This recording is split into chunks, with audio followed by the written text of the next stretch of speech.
Kalau tadi kita bahas kelompok sosial, khususnya jenis-jenis yang memang umum di masyarakat, sekarang akan kita bahas mengenai jenis kelompok sosial menurut para tokoh sosiologi. Ini sering muncul dan pasti selalu ada di soal UTBK. Jadi Bunda harap memang kalian perhatikan dengan baik-baik karena ini adalah ruhnya dari materi kelompok sosial. Baik, selanjutnya setelah kita bahas mengenai jenis kelompok sosial yang umum yang ada di masyarakat, saatnya kita membahas mengenai jenis kelompok sosial menurut para tokoh sosiologi. Ada siapa saja?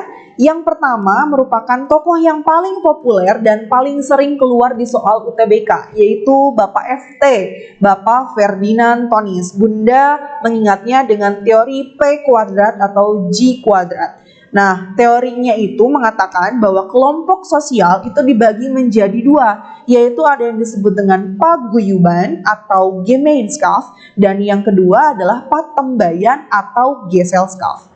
Paguyuban merupakan kelompok sosial yang diikat oleh ikatan batin yang murni, kemudian juga bersifat alamiah dalam artian kekal begitu, kemudian sifatnya intimate, kemudian eksklusif, hanya kita, dan pribadi. Kemudian juga biasanya mereka sangat dekat antar anggotanya, sifatnya seperti yang Bunda katakan tadi alamiah, artinya kekal. Nah, di dalam paguyuban ternyata dibagi lagi menjadi tiga.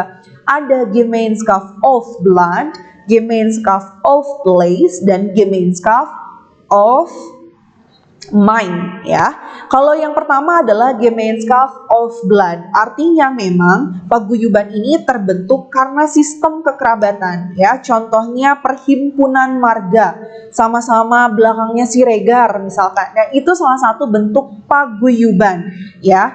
Paguyubannya adalah paguyuban berdasarkan ikatan darah begitu. Kemudian ada yang disebut dengan Gemeinschaft of place, artinya memang paguyuban ini terbentuk karena punya kesamaan tempat atau wilayah. Contohnya RT, RW itu merupakan salah satu bentuk Gemeinschaft of place.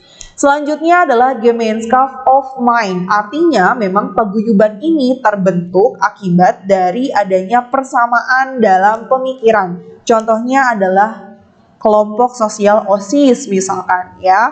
Jadi Bunda konfirmasi ulang bahwa paguyuban itu merupakan kelompok sosial yang diikat oleh ikatan batin yang murni. Kalian bisa mengidentifikasikan sama dengan kelompok sosial primer.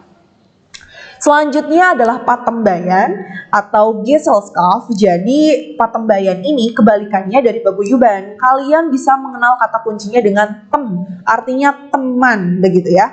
Berarti ini setelah keluarga. Di dalamnya biasanya terjadi akibat adanya kepentingan public life. Artinya public life ini punya pamrih. Jadi mereka berkelompok karena punya kepentingan tertentu. Dan biasanya ciri khas dari patembayan itu selalu ada di masyarakat kota. Kalau masyarakat desa itu paguyuban.